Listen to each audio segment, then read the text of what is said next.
اللہ اللہ اللہ اللہ۔ سورہ ابراہیم کی آیت نمبر 13۔ سورہ ابراہیم کا تیسرا رکوع اور 13ویں پارے کا 15واں رکوع۔ وقال الذین کفروا لرسلہم، اور کافروں نے اپنے رسولوں سے کہا، لنخرجنکم من ارضنا، ہم ضرور تمہیں اپنی زمین سے نکال دیں گے، یعنی اپنے شہروں سے، اپنے ملک سے نکال دیں گے۔ او لتعودن فی ملتنا، یا تم ہمارے دین پر ہو جاؤ۔ فاوحی الیہم ربہم، تو انہیں ان کے رب نے وحی بھیجی، لنہلکن الظالمین، کہ ضرور ہم ان ظالموں کو ہلاک کریں گے۔ وَلَنُسْكِنَنَّكُمُ الْأَرْضَ مِن بَعْدِهِمْ، اور ضرور ہم تمہیں ان کے بعد زمین میں بسائیں گے۔ یعنی جب کافروں نے نبیوں سے یہ کہا کہ ہم تمہیں ہماری زمین سے نکال دیں گے، تو اللہ نے فرمایا کہ ان ظالموں کو ہم ہلاک کریں گے اور ان کے بعد زمین میں تمہیں بسائیں گے۔ حضرت صدر افاضل مولانا نعیم الدین مراد آبادی علیہ رحمہ فرماتے ہیں، حدیث شریف میں ہے، جو اپنے ہمسائے کو ایذا دیتا ہے، جو اپنے پڑوسی کو تکلیف دیتا ہے، اللہ اس کے گھر کا اسی کے ہمسائے کو مالک بناتا ہے۔ کسی مسلمان کو تکلیف دینا کتنا بڑا گناہ ہے کہ اللہ تعالیٰ تکلیف دینے والے سے نعمتیں لے لیتا ہے، اور جو مظلوم ہوتا ہے اسے اللہ وہ نعمتیں عطا فرما دیتا ہے۔ اللہ ہمیں معاف فرمائے اور ہمیں ایک دوسرے کے حقوق ادا کرنے کی توفیق عطا فرمائے۔ ذالک لمن خاف مقامی، یہ اس کے لیے ہے جو میرے حضور کھڑے ہونے سے ڈرے، یعنی جس کے دل میں قیامت کا خوف ہے کہ میں قیامت کے دن اللہ کے حضور کیا جواب دوں گا، اسے اللہ فتح دے گا اور زمین میں بسنا دے گا اور نعمتیں دے گا۔ وخاف وعید، اور میں نے جو عذاب کا حکم سنایا ہے اس سے خوف کرے، اس کے لیے یہ نعمت ہے۔ وَاسْتَفْتَحُوا، اور انہوں نے فیصلہ مانگا، یعنی انبیاء نے اللہ تعالی سے مدد طلب کی۔ ایک قول یہ ہے کہ یہ مراد ہے، تو انبیاء نے فیصلہ مانگا۔ بعض مفسرین کہتے ہیں کہ یہاں مراد یہ کہ امتوں نے، کافروں نے اپنے اور رسولوں کے درمیان اللہ تعالی سے فیصلہ مانگا۔ وَخَابَ كُلُّ جَبَّارٍ عَنِيدٍ، اور ہر سرکش ہٹ دھرم نامراد ہوا، یعنی جو سرکشی کرنے والا ہے، متکبر ہے، وہ ذلیل رسوا ہوا۔ معنی یہ ہے کہ انبیاء کی نصرت فرمائی گئی، ان کی مدد کی گئی، انہیں فتح دی گئی، اور حق کے معاند سرکش کافر نامراد ہوئے، حق کے دشمن برباد ہوئے، اور ان کے خلاص کی کوئی سبیل نہ رہی، وہ بچ نہ سکے۔ میوں ورائہ جہنم، جہنم اس کے پیچھے لگی، یعنی کافروں کو یہ عذاب دیا گیا، دنیا کا عذاب، اس کے بعد قبر و آخرت کا عذاب بھی ہے، ان کے لیے جہنم کا عذاب بھی ہے۔ وَيُسْقَى مِن مَّاءٍ صَدِيدٍ، اور اسے پیپ کا پانی پلایا جائے گا۔ يَتَجَرَّعُهُ، بمشکل اس کا تھوڑا تھوڑا گھونٹ لے گا۔ وَلَا يَكَادُ يُسِيغُهُ، اور گلے سے نیچے اتارنے کی امید نہ ہوگی۔ حدیث شریف میں ہے کہ جہنمی کو پیپ کا پانی پلایا جائے گا، جب وہ منہ کے پاس آئے گا تو اس کو بہت ناگوار معلوم ہوگا، جب اور قریب ہوگا تو اس سے چہرہ بھن جائے گا اور سر تک کی کھال جل کر گر پڑے گی۔ جب پئیں گے تو آنتیں کٹ کر نکل جائیں گی۔ اللہ کی پناہ، اللہ جہنم کے عذاب سے محفوظ فرمائے۔ وَيَأْتِيهِ الْمَوْتُ مِنْ كُلِّ مَكَانٍ، اور اسے ہر طرف سے موت آئے گی۔ وَمَا هُوَ بِمَيِّتٍ، اور مرے گا نہیں۔ وَمِن وَرَائِهِ عَذَابٌ غَلِيظٌ، اور اس کے پیچھے ایک گاڑا عذاب ہے، یعنی ہر عذاب کے بعد اس سے زیادہ شدید اور غلیظ عذاب ہوگا۔ نعوذ باللہ من عذاب النار ومن غضب الجبار، ہم جہنم کے عذاب سے اور جبار رب العالمین کے غضب سے اللہ کی پناہ مانگتے ہیں۔ مثل الذین کفروا بربہم اعمالہم کرماد، اپنے رب سے منکروں کا حال ایسا ہے کہ ان کے کام ہیں جیسے راکھ۔ کرماد اشتدت به الریح فی یوم عاصف، جیسے راکھ کہ اس پر ہوا کا سخت جھونکا آیا آندھی کے دن میں۔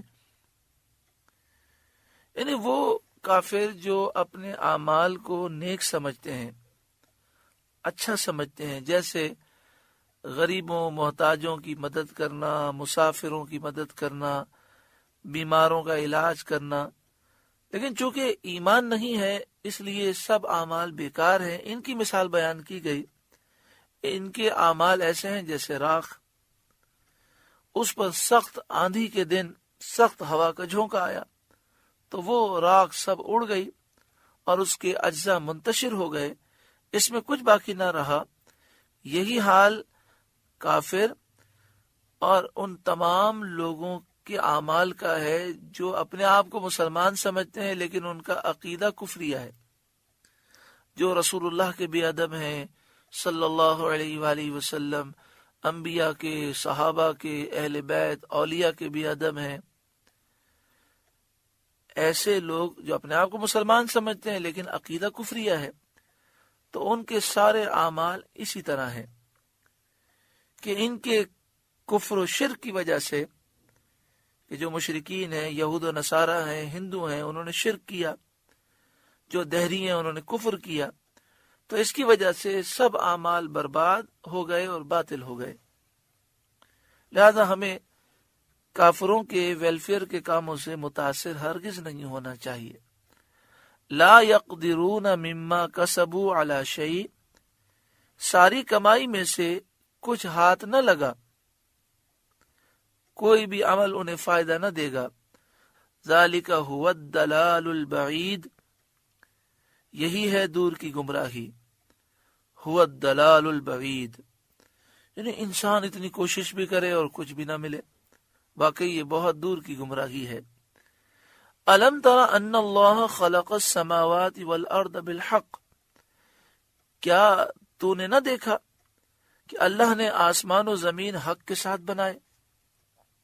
یعنی آسمان و زمین میں بڑی حکمتیں ہیں، آسمان و زمین کی پیدائش بیکار نہیں ہے۔ ان یشاء یذہبکم، اگر چاہے تو تمہیں لے جائے، سب کو فنا کر دے۔ وَيَأْتِ بِخَلْقٍ جَدِيدٍ، اور ایک نئی مخلوق لے آئے، یعنی تمہارے بجائے دوسرے لوگ پیدا کر دے جو اللہ کے فرما بردار ہوں۔ اللہ کی قدرت سے کیا بعید ہے؟ جو آسمان و زمین پیدا کرنے پر قادر ہے وہ تمہیں فنا کر کے دوسری مخلوق، دوسرے لوگ پیدا کرنے پر بھی قادر ہے۔ وَمَا ذَلِكَ عَلَى اللَّهِ بِعَزِيزٍ، اور یہ اللہ پر کچھ دشوار نہیں، یعنی تمہیں مٹا دینا اور دوسرے لوگ پیدا کر دینا اللہ پر کچھ مشکل نہیں۔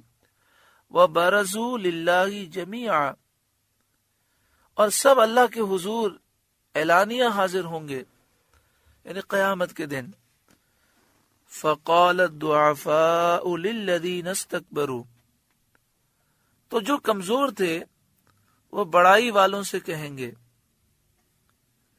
یعنی دولت مندوں سے، با اثر لوگوں سے، جیسے آج کل چودھری ہوتے ہیں، نواب ہوتے ہیں، وڈیرے ہوتے ہیں، اسی طرح سیاسی پارٹیوں کے لیڈر ہوتے ہیں، پولیس افسر جن کی وجہ سے پولیس والے مسلمانوں پہ ظلم کرتے ہیں. تو ایسے تمام لوگ کہ جنہوں نے اپنے بڑوں کی وجہ سے کفر اختیار کیا ہوگا، گمراہی کو اختیار کیا ہوگا، وہ کل بروز قیامت ان بڑوں سے کہیں گے اِنَّا كُنَّا لَكُمْ تَبَعًا، ہم تمہارے تابع تھے، دین میں، عقیدے میں ہم نے تمہاری پیروی کی. فَهَلْ أَنْتُمْ مُغْنُونَ عَنَّا مِنْ عَذَابِ اللَّهِ مِنْ شَيْءٍ، کیا تم سے ہو سکتا ہے کہ اللہ کے عذاب میں سے کچھ ہم پر سے ٹال دو؟ کمزور لوگ یہ بات کل بروز قیامت توبیخ کے لیے کہیں گے اور انات کے طور پر کہیں گے، یعنی انہیں اپنے بڑوں سے کل بروز قیامت شدید نفرت ہو جائے گی، اور وہ انہیں جھڑکنے کے لیے کہیں گے کہ دنیا میں تم نے گمراہ کیا تھا اور حق کے راستے سے روکا تھا اور بڑھ بڑھ کر باتیں کیا کرتے تھے، اب وہ دعوے کیا ہوئے؟ اب اس عذاب میں سے ذرا سا تو تم ٹالو. کافروں کے سردار جواب میں کہیں گے، قالو، وہ کہیں گے، لو ہدان اللہ لہدیناکم، اگر اللہ ہمیں ہدایت کرتا تو ہم تمہیں کرتے. جب ہم خود ہی گمراہ ہو گئے تھے تو تمہیں کیا راستہ دکھاتے؟ اب نجات کا کوئی راستہ نہیں، اب کافروں کے لیے کوئی شفاعت نہیں. یہ آپس میں ایک دوسرے سے کہیں گے، آؤ روئیں اور فریاد کریں. 500 سال یہ فریاد کریں گے، روئیں گے، گریہ وزاری کریں گے، اور کچھ کام نہ آئے گی یہ گریہ وزاری اور رونا.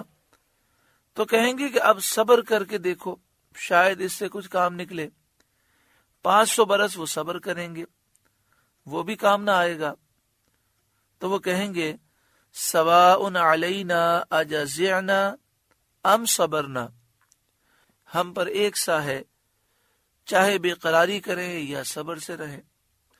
یعنی ہم چیخ و پکار کریں تب بھی نجات نہیں ملے گی، صبر کریں پھر بھی نجات نہیں ہوگی. ما لنا من محیص، ہمیں کہیں پناہ نہیں.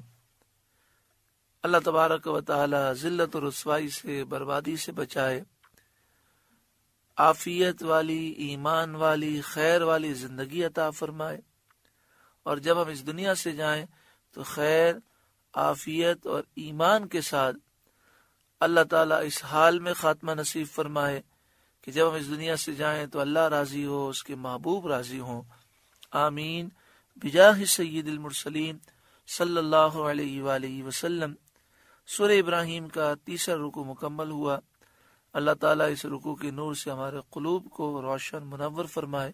اللہ اللہ اللہ